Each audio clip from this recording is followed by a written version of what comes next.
Olá pessoal, eu chamo-me Adelina e faço vídeos para te ajudar a aprender o português de uma forma mais natural. E neste vídeo vou contar uma pequena história. Este é o Raul e o Raul tem um gato. Este é o gato do Raul.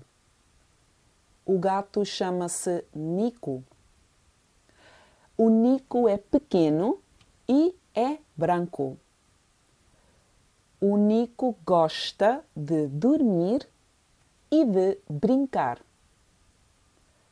O Raul dá comida ao Nico todos os dias. Segunda-feira, terça-feira, quarta-feira, quinta-feira, sexta-feira, sábado e domingo. Todos os dias. O Nico gosta de peixe e de leite. O Raul e o Nico são amigos. E este é o fim desta história. O Raul tem um gato ou tem um cão? Sim, ele tem um gato. E como se chama o gato? Sim, chama-se Nico. E o Nico é branco ou é preto? Sim, ele é branco.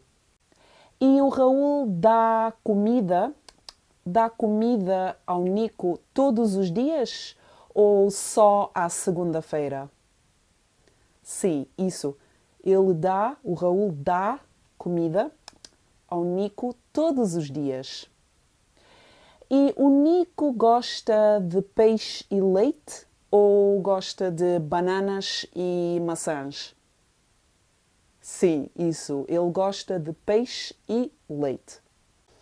E o Raul e o Nico, eles são amigos ou não gostam um do outro? Sim, isso. Eles são amigos.